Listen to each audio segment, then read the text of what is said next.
2 Coríntios 12.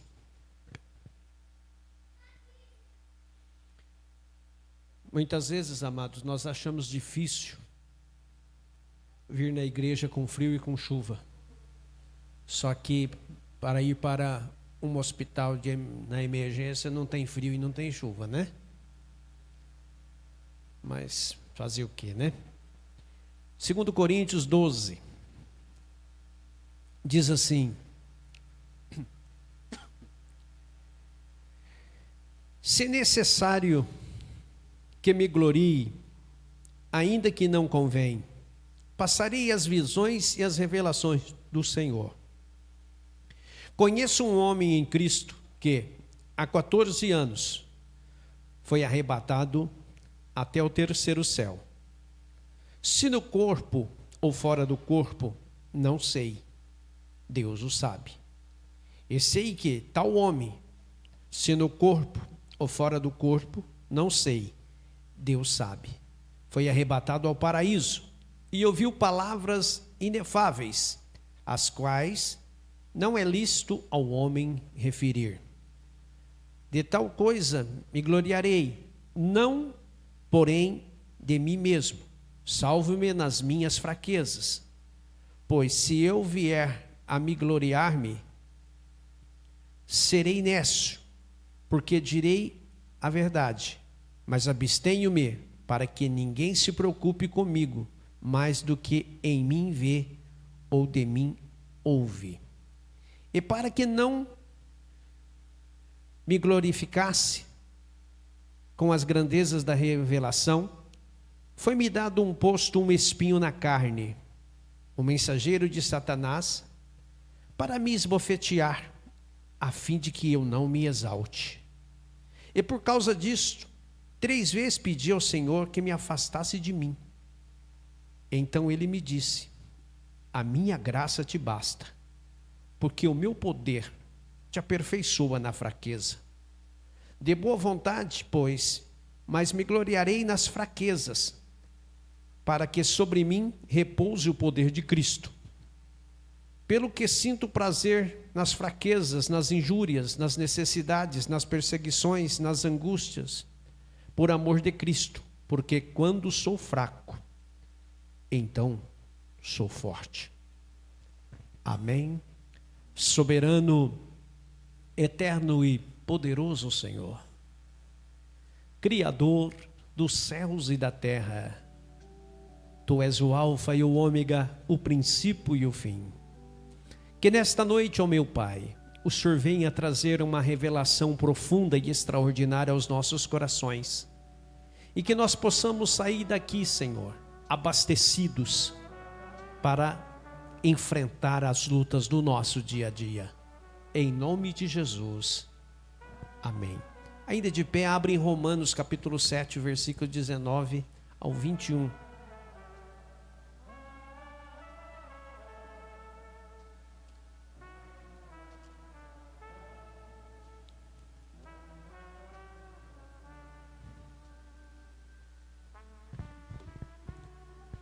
Aqui diz assim, ó: porque não faço o bem que prefiro, mas o mal que não quero, esse faço. Mas se eu faço o que não quero, já não sou eu quem faço, mas o pecado que habita em mim. Amém? Podeis assentar, mas antes cumprimente o teu irmão e diga: a palavra de Deus te abençoará nesta noite.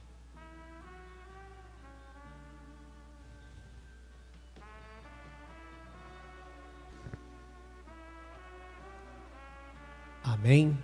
Amados, nós vamos ser rápido, objetivo. Nós vamos terminar um pouco mais cedo para que vocês possam ir para casa, né? Repousar aí nesse frio gostoso aí, tomar uma, para quem gosta de sopa, uma sopa, né? Para quem gosta de um chocolate quente, um chocolate, quem gosta de dormir, dormir. Amém. Glória a Deus. Amados, quem disse essas palavras aqui foi o apóstolo Paulo. Muitas vezes nós olhamos para a nossa vida cristã e nós achamos que nós enfrentamos muitas lutas, nós enfrentamos muitas provas, Só que nós esquecemos que todos aqueles que são chamados por Deus, eles são, apesar do chamado, ele é convidado a entrar na prova, a entrar na luta. Eu quero falar um pouquinho quem foi este homem aqui. Paulo anteriormente era conhecido como Saulo de Tarso, porque a cidade dele, a cidade natal, era Tarso, da região da Cilícia, na Ásia Menor, cuja maioria que habitava ali eram judeus. Mais tarde se tornou uma província romana. Mas Saulo, por fazer parte de uma família judaica, do judaísmo, ele foi criado dentro das sinagogas, mesmo ali na cidade de Tarso. Quando ele se tornou um jovem, a sua família, por ter uma família de posses, enviou ele para Jerusalém, para que ele estudasse, acabasse de aprender os seus aperfeiçoamentos ali, os seus estudos, aos pés do homem mais sábio da época, doutor da lei por nome de Gamaliel. E ele então sabia tudo sobre as leis judaicas, tudo. Esse homem, ele se torna o grande perseguidor da igreja. Ele, pelos conhecimentos que ele tinha, então ele começou a perseguir os cristãos. E ao perseguir os cristãos, muitos cristãos foram apedrejados e mortos por ele. Inclusive entre eles estavam Estevão, o primeiro diácono, o primeiro mártir, que foi morto ali. Acontece que ele pediu autorização para o sumo sacerdote e para as autoridades da época, como ele fazia parte do Sinédrio, para que ele fosse até Damasco, para perseguir também a igreja, porque ele ficou sabendo que lá em Damasco estava acontecendo um crescimento da igreja, do cristianismo. Só que acontece que os planos dele deu errado. No meio do caminho, houve um grande clarão e ele cai do cavalo. E ao cair do cavalo, uma voz diz para ele: Saulo, Saulo, por que tu me persegues? E ele diz: quem és tu, Senhor? Ele disse: eu sou o Cristo que tu me persegues. Resumindo a história, ele foi conduzido até a cidade de Damasco, entrou na rua direita, na casa de um Simão por nome de Judas, e ali ele estava cego.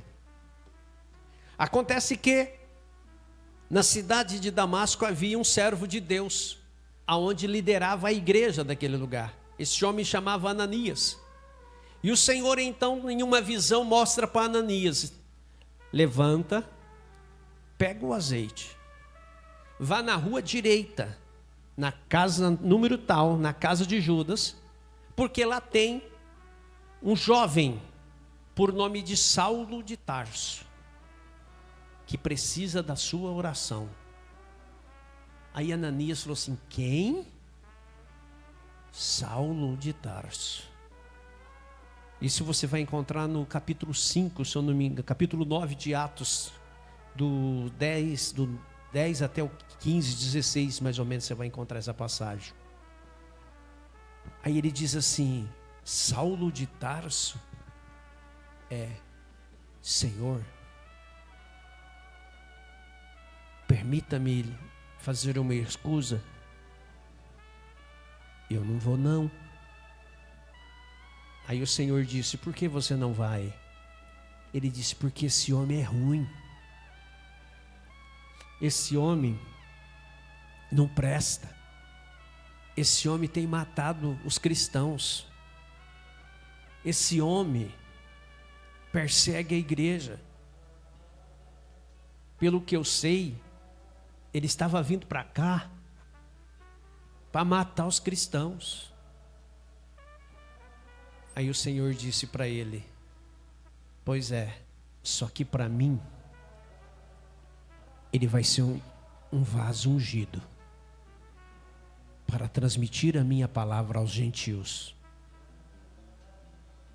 Eu quero dizer algo para você, pegar um deixa. Hoje é o 3º domingo do mês, dia de missões. E se nós estamos aqui é porque o Evangelho chegou até nós. E nós conhecemos o Evangelho. Você que está me assistindo, se você está assistindo esse culto, é porque também você conheceu o Evangelho. E muitas vezes, alguém podia até dizer, mas fulano não presta. Ele bebe, ele é viciado, ele é drogado, ele é isso, ele é aquilo. Só que o Senhor disse, só que para mim, ele vai ser um vaso cheio. E esse homem foi até a casa de Judas, orou, chegou e disse para ele, irmão Paulo, orou e Paulo ficou curado. Aí veio um grande porém. Ele já queria sair pregando o Evangelho. Só que acontece que a igreja ficou com o pé atrás. Achava que ele estava fingindo ser cristão para infiltrar no meio. Aí ele foi para Jerusalém. Tiago, o irmão do Senhor, né, que era o apóstolo que liderava a igreja em Jerusalém, que inclusive passou a ser cristão após a morte, porque antes também não era. Adotou ele, juntamente com Pedro, mas mesmo assim, tudo meio receoso. Até que então eles decidiram, olha Paulo, vamos fazer o seguinte, volta para a tua cidade e nós vamos fazer o meio de campo. E assim que o povo estiver preparado para te receber, nós vamos te buscar. E aí você começa o seu ministério. Aí ele voltou. Naquele entusiasmo que 2 dias depois, 3 dias depois, 1 mês depois, mas acontece que 14 anos se passaram. E ele está lá esperando. Quando Barnabé, por ordem da igreja, passa lá e leva ele para abrir a igreja da Antioquia. Só que eu quero chamar a tua atenção sobre este apóstolo Paulo. Ele pastoreou a igreja de Coríntios. A igreja que era cheia de dons. E depois ele foi para a cidade de Éfeso, a igreja mais rica da época. E quando ele estava na cidade de Éfeso, ali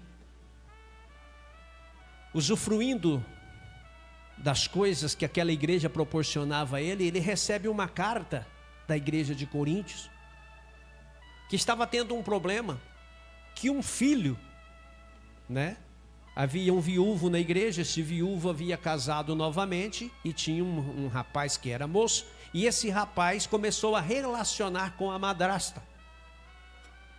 E aí então a igreja de Coríntios manda uma carta para ele, pedindo orientação. Como ele estava no auge, se você ver, você vai ver aí no capítulo, em Atos em Coríntios, no capítulo 5, do 1 ao 6, ele diz assim, entrega ele a Satanás. Para você ver o ponto que ele estava. Só que, quando ele saiu de Éfeso, que ele foi para a Macedônia, que já não tinha mais tudo aquilo que a igreja de Éfeso proporcionava a ele, aí ele escreve o que está escrito aqui, onde nós lemos em Coríntios 12, que ele aprendeu a viver na fartura e aprendeu a viver na escassez. Só que aqui, em Romanos, ele já fala, o que eu quero fazer de bem não consigo, mas o que eu não quero fazer de mal eu faço. Ou seja, ele mudou. Muitas vezes, amados, nós recebemos dons espirituais de Deus e nós começamos a achar que nós somos a última bolachinha do pacote. Nós começamos a achar que nós somos o queridinho do Pai. Mas para que isso não aconteça, o que o Senhor fez com ele? Existem 3 pontos nessa passagem, esse espinho na carne de Paulo. Alguns dizem que esse espinho na carne dele era uma enfermidade. Outros dizem que ele tinha uma solidão. E outros dizem que por causa da vida que ele levava, ele não pôde casar com a mulher que ele amava, que era a filha de Gamaliel. Ao ponto que ele diz que um mensageiro de Satanás esbofeteava ele constantemente, ao ponto que ele pediu para que tirasse. Mas o Senhor disse para ele: a minha graça te basta. Mas seja, se foi a enfermidade, seja o que for, foi enviado a ele, como ele está dizendo, para que eu não me glorie, porque ele foi arrebatado até o terceiro céu. E a coisa que ele viu lá, e contemplou, e ouviu, ele não podia falar. É por isso que hoje nós vemos muitas coisas aí, eu fui arrebatado até o céu, eu fui arrebatado até o inferno, e eu vi isso, eu vi. Se você foi mesmo, você não pode falar.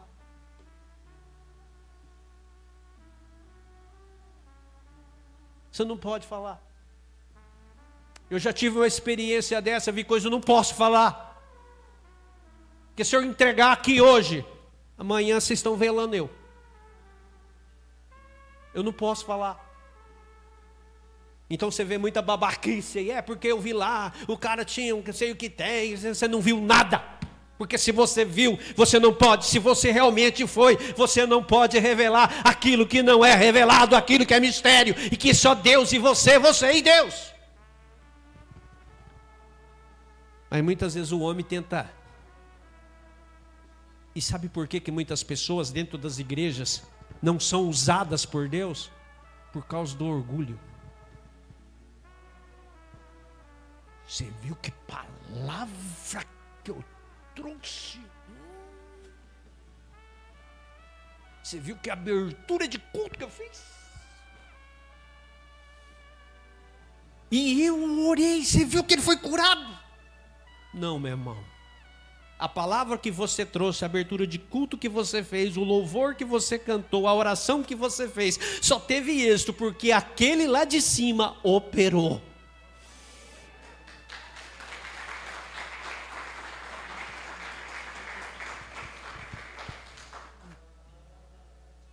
Billy Graham, um dos homens pastores mais famosos do mundo, toda vez que ele terminava de pregar que as pessoas eram curadas, renovadas pelo Espírito Santo, assim que ele encerrava o culto, subia um rapaz, o rapaz abraçava ele e pegava a pasta, a Bíblia, pegava a Bíblia dele, guardava na pasta e ficava do lado dele e conversava com ele antes dele atender as pessoas. Só que isso nunca foi revelado a ninguém. E um dia esse rapaz, participando no podcast, a pessoa falou assim: ó, nós temos uma pessoa que está nos assistindo, que ele tem uma curiosidade. Ele queria saber se você era funcionário do Billy Graham, quanto você ganhava para carregar a pasta dele. Ele disse: não, eu não era funcionário do Billy Graham. Eu era escalado pelo ministério, a pedido dele. Quando ele terminava o culto, que tinha acontecido tudo, eu sempre chegava perto dele, abraçava ele e falava assim: Deus não precisa de você, tá? Você é apenas um instrumento. Tudo isso que aconteceu aqui não é nada teu. Deus não precisa de você. Se você parar, ele vai levantar outro para fazer. Sabe por quê? Porque pessoas eram transformadas. Então, para o eu dele não crescer, ele chegar e falar assim: ó, Deus não precisa de você, tá? Você é apenas um instrumento. Tá? Então, você vai voltar você no teu lugar. Por isso que ele catava a Bíblia, a pasta, e falava: volta para o teu lugar. Muitas vezes, eu vou falar de mim. Às vezes eu estou com uma dor e vem alguém, com a mesma dor que eu tenho, mesma não, a dele, né? Mas é semelhante. Eu oro para ele, passou. E eu oro para mim, a minha não. Aí eu falo com o pai e ele fala assim: a minha graça te basta.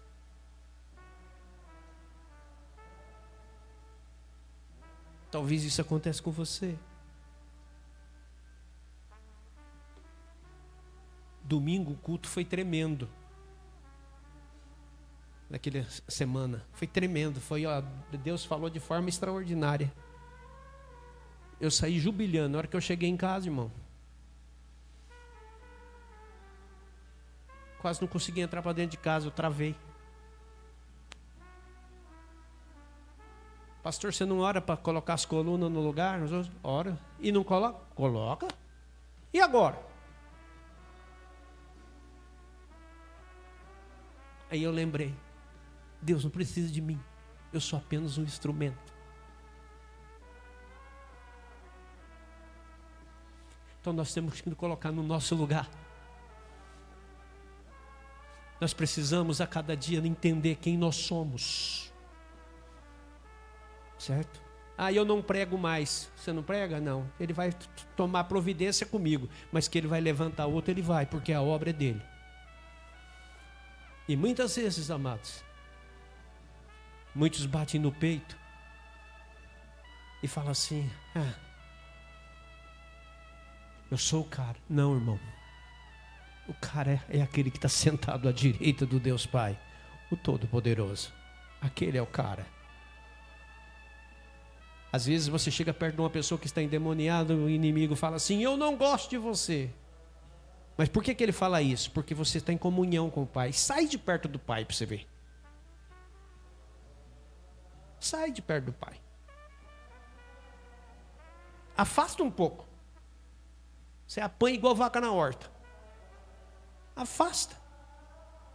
Você já imaginou? Vou te dar um exemplo. Tem aquela... Na escola tem muito isso, né? Sempre tem o grandão lá que quando ele está com a corja dele, ele bate nos outros, né? Aí a pessoa, o menino olha assim e fala assim: eu não posso com você por causa da tua turma. Mas a hora que ele encontra ele sozinho na rua com a turma dele, assim o inimigo fala. Ele fala: um dia eu te pego. Então eu quero dizer, serve tanto para mim como para todos que estão aqui e quem está me assistindo.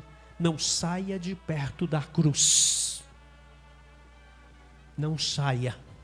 Porque não existe nada mais importante neste mundo do que Jesus. Se você saiu, volte perto da cruz. Se você não está conseguindo se alimentar, alimente, mas fique perto da cruz. Se você não quer ser um instrumento, não na mão de Deus, mas na mão do inimigo. Eu quero terminar esta palavra. Quem ouviu o programa Cristo Reina ontem? Ontem eu contei uma história de um pintor. Um pintor, ele fez uma exposição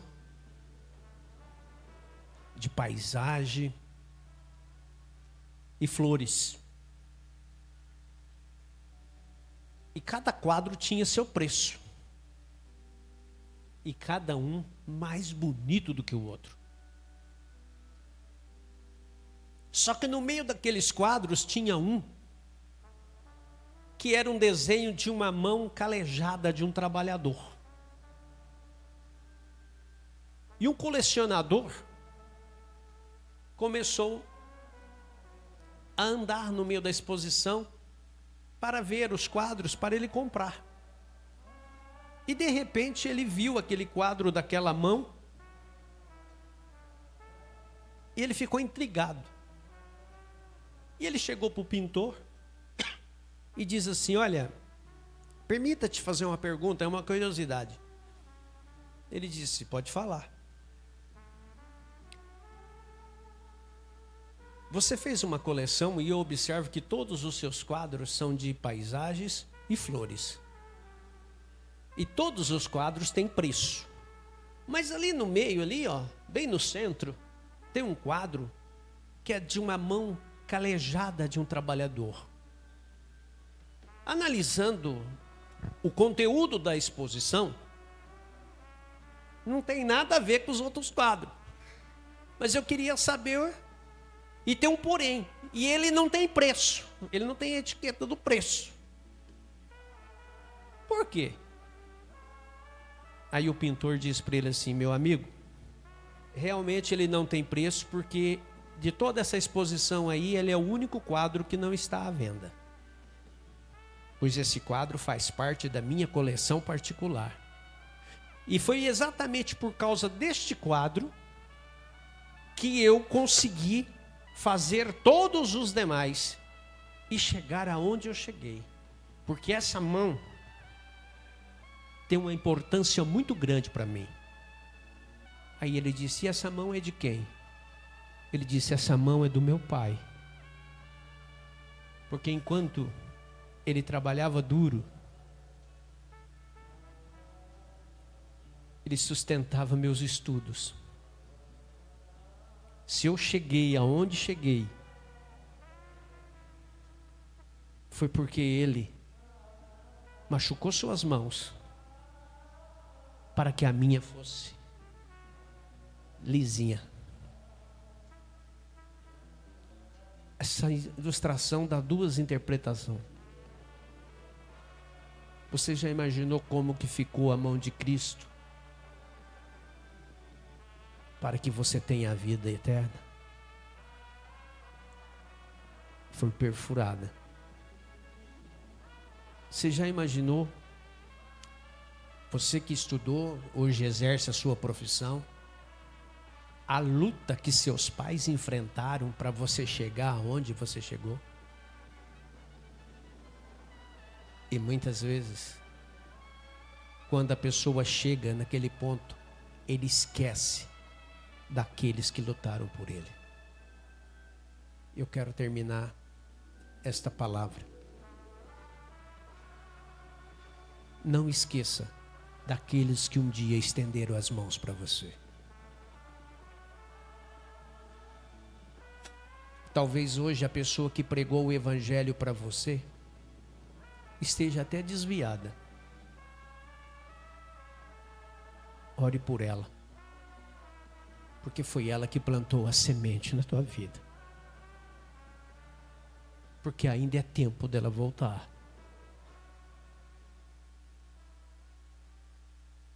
Que você possa entender o sacrifício.